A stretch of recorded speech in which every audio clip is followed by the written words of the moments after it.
दो तस्वीरें दिखाते हैं, आगे बढ़ रहे हैं, क्योंकि महाशिवरात्रि का दिन था और ऐसे में गोरक्षनाथ रुद्राभिषेक करते आपको योगी आदित्यनाथ दिखाई दे रहे हैं। योगी की शिव साधना इसलिए भी जरूरी है क्योंकि वो यहाँ पर जहाँ राजधर्म निभा रहे हैं, वहीं अपनी इच्छा शक्ति के साथ उन्होंने इतने बड़े आयोजन को बहुत बेहतर तरीके से किया। और ऐसे में गोरखपुर में गोरखनाथ पीठ के क्योंकि उनकी ऊपर जिम्मेदारी है, ऐसे में वहां रुद्राभिषेक महादेव की विशिष्ट पूजा भी करते दिखाई दिए।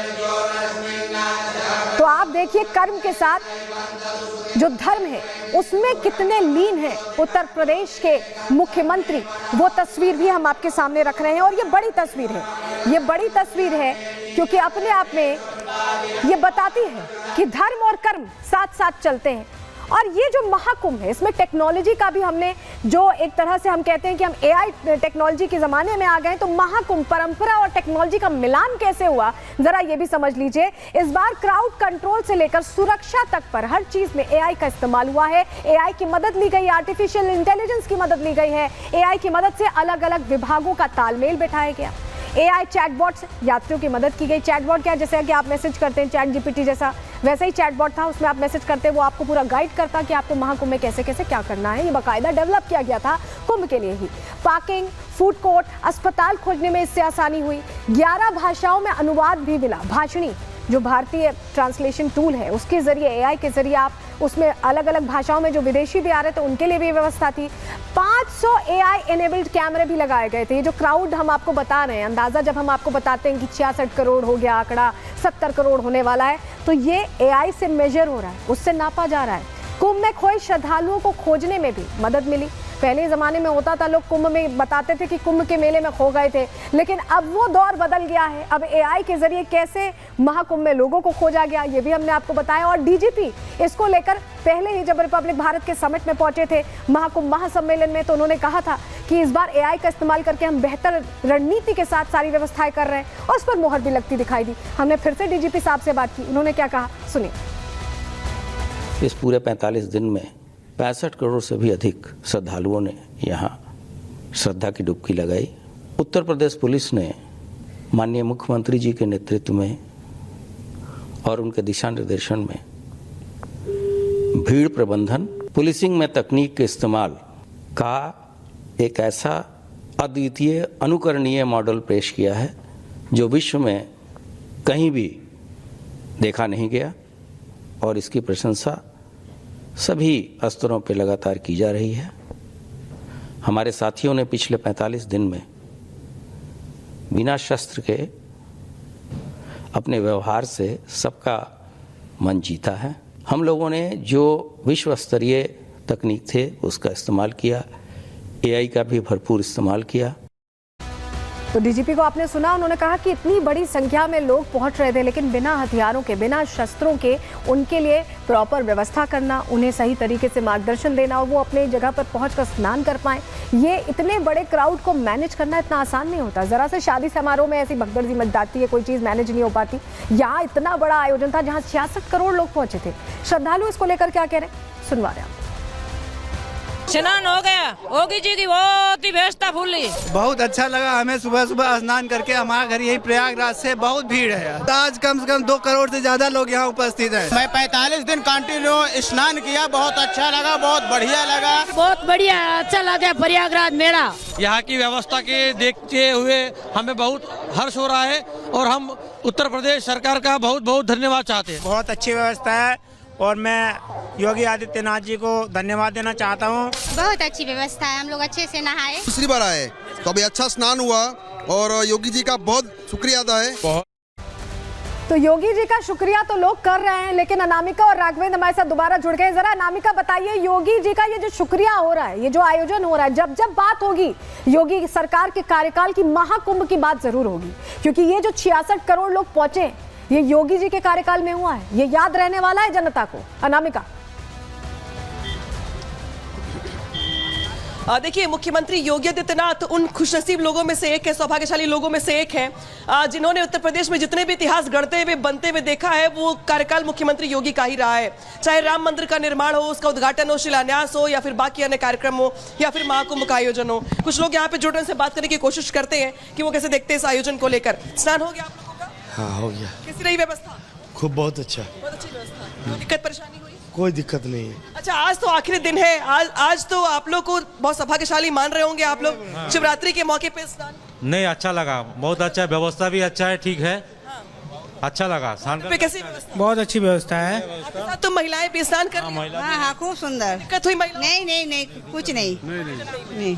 आज शिवरात्रि का मौका है, आप लोग को नहाने का मौका मिला, स्नान करने का मौका मिला। ये तो कैसा अनुभव हो रहा है? खूब सुंदर। ये तो सौभाग्य है। देखिए, लोग जो पहुंच रहे हैं आज आखिरी दिन स्नान करने, वो बहुत हर्ष से भरे हुए दिखाई दे रहे हैं, चेहरे उनके वैसे उत्साह से भरे दिखाई दे रहे हैं। राघवेंद्र, मैं आपके पास आ रही हूँ। इस दौरान हमने ये भी देखा, देखिए रिकॉर्ड तो कायम हुआ, योगी सरकार के कार्यकाल को याद भी किया जाएगा महाकुंभ के लिए, लेकिन इस दौरान जमकर राजनीति भी हुई।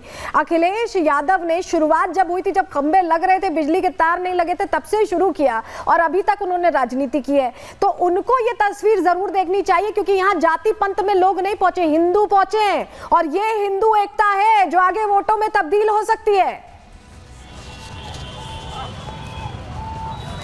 बिल्कुल आपने सही कहा, राजनीति करना उनकी मजबूरी है, चूंकि वो राजनीतिक दल से आते हैं और विपक्ष के वो नेता भी हैं। लेकिन जिस तरह के आंकड़े अब सामने आए हैं, जो हकीकत चीजें दिखी हैं, अब शायद वो इससे भी सहम जाएंगे। अब वो शायद भविष्य में टिप्पणी खुलकर न कर पाए, क्योंकि ये 65-66 करोड़ की जो शक्ति है ना, ये बड़े बड़े को धूल चटा देगी, ये हवा में कर देगी। चाहे पहले तो आप कहते थे कि ट्रेनें खाली हैं, और जब ट्रेनें भरने लगी तो आपने कहा कि अव्यवस्था है, यानी कि हर तरफ आपको सवाल करना है, विपक्ष केवल सवाल। और बड़ी बात यह है कि मैंने ये देखा कि गांधी परिवार से अभी तक हमें उम्मीद लगाया था कि शायद हो सकता है शिवरात्रि, अपने आप में राहुल गांधी कहते थे कि मैं शिव भक्त हूँ, मैंने उम्मीद लगा हो सकता है आज के दिन आए। लेकिन अखिलेश यादव ने तो दो जगह स्नान कर लिया, हरिद्वार में भी स्नान किया और प्रयागराज में भी पहुंचे और राजनीति भी खूब की। बहुत शुक्रिया राघवेंद्र जुड़ने के लिए और जानकारियां देने के लिए। और इसके अलावा भी बहुत सारे कांग्रेस के भी चेहरे पहुंचे, दिग्विजय सिंह पहुंचे, जयवर्धन पहुंचे, राजीव शुक्ला पहुंचे, सचिन पायलट पहुंचे, तमाम चेहरे पहुंचे, लेकिन राजनीति का मौका बिना छोड़े हुए, जिससे कि बाकी श्रद्धालुओं पे थोड़ा बहुत तो असर डाल पाए। लेकिन ये सब कुछ होने के बावजूद महाकुंभ ने ऐसी छाप छोड़ी है हर सनातनी के मन में कि सालों साल तक, सदियों तक इसकी बात होती रहेगी। रिपोर्ट देखिए।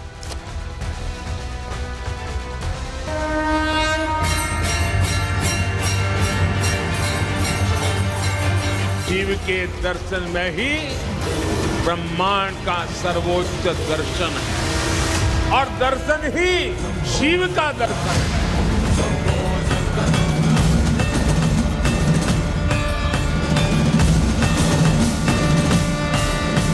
महाकुंभ ने उत्तर प्रदेश में पंचतीर्थ बना। पीएम मोदी और सीएम योगी हिंदुत्व के वो योद्धा हैं जिन्होंने 144 साल बाद महाकुंभ के भव्य आयोजन के जरिए न सिर्फ सनातन को शिखर पर पहुंचाया है, बल्कि 66 करोड़ हिंदुओं को एक कर दिया है। प्रयागराज पहुंच रहा हर व्यक्ति आस्था से लबरेज है। संगम के तट पर पहुंचकर जाति के बंधन मिट गए, ऊंच नीच का भेदभाव खत्म हो गया, अमीर गरीब का फर्क मिट गया, जो बचा रह गया वो है सनातन।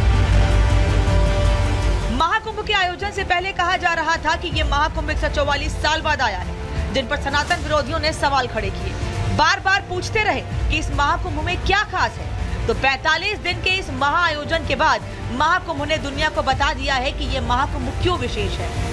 इस महाकुंभ में 66 करोड़ श्रद्धालुओं ने कीर्तिमान रचा। इस महाकुंभ में ज्ञान की गंगा दिखी। इस महाकुंभ में देश और सीमाओं का बंधन खत्म हो गया। इस महाकुंभ में करोड़ों हिंदू सड़क पर आए, लेकिन किसी की धार्मिक भावना आहत नहीं हुई। इस महाकुंभ में कई देशों के बराबर की आबादी एक शहर में समा गई, लेकिन परेशानी के बजाय सनातन का उद्घोष सुनाई दिया। हर हर महादेव। महाकुंभ अपने समापन की ओर है। ये संयोग अगले 144 साल बाद बनेगा, लेकिन जो कीर्तिमान इस महाकुंभ में बना है, उसका गुणगान 66 करोड़ सनातनी अगले कई सालों तक करते रहेंगे। इस महाकुंभ में सनातनियों को आस्था दिखी तो सनातन विरोधियों को कमी, किसी को गंगा की अविरल धारा दिखी तो किसी को गंगा में गंदगी।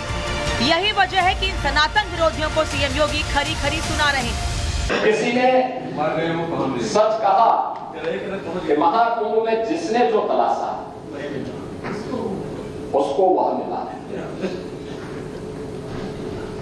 गिद्धों को केवल घासें मिली, सुअरों को केवल गंदगी मिली, और ठीक कहा सोशल मीडिया हैंडल पे जो सज्जन इस पे टिप्पणी कर रहे थे कि गिद्धों को केवल घास ही नजर आ रही थी। उनको स्वच्छता नजर नहीं आ रही, उपचार हो रहे हैं ये नजर नहीं आ रहा था, वे केवल इस पे नजर लगाएंगे कैसे बदनाम कर सके। सीएम योगी का निशाना हर उस सनातन विरोधी पर था जो महाकुंभ को बदनाम करने की साजिश रच रहा था। लेकिन सीएम योगी की बात सपा अध्यक्ष को कुछ ऐसी चुभी कि उन्होंने एक बार फिर संतों का अपमान कर डाला। भगवा कपड़े पहनने से ही कोई योगी हो जाता है क्या? और हमारे भारत के लोग और खासकर गांव के लोग रामायण को जानते हैं, देखते हैं रामायण को, वो ये भी जानते हैं कि सीता माँ का अपहरण जब हुआ था तो रावण भी साधु के भेष में आया था। अखिलेश के बयान से उनकी बौखलाहट साफ नजर आ रही है। ये वही अखिलेश हैं जो सनातन विरोधियों के साथ खड़े नजर आते हैं। ये वही अखिलेश हैं जो पीडीएफ फॉर्मूले के जरिए देश की जनता को जातियों में बांटने वाली राजनीति करते हैं। लेकिन इस महाकुंभ में जाति का भेदभाव मिटता देख ये बौखलाहट लाजमी है। इस महाकुंभ ने जहां हिंदुत्व को मजबूती दी है, वहीं देश विरोधी ताकतों को कमजोर भी कर दिया। कुंभ के आयोजन से विपक्ष सियासी मजबूरियों के चलते दुखी है, लेकिन कुंभ में पहुंचने वाले हर श्रद्धालु के चेहरे पर मुस्कान है। ये मुस्कान कुंभ स्नान की है, ये मुस्कान आस्था की है, ये मुस्कान पवित्रता की है और ये मुस्कान देश की एकता की है। 45 दिनों के भव्य आयोजन का आज अंतिम दिन है। अंतिम दिन के अंतिम क्षणों में हर कोई प्रयागराज पहुंचकर पुण्य का भागीदार बनना चाहता है। प्रयागराज आस्था का वो केंद्र बन गया है जिसने उत्तर प्रदेश को पंच तीर्थ वाला राज्य बना दिया है। Bureau report, Republic Bharat.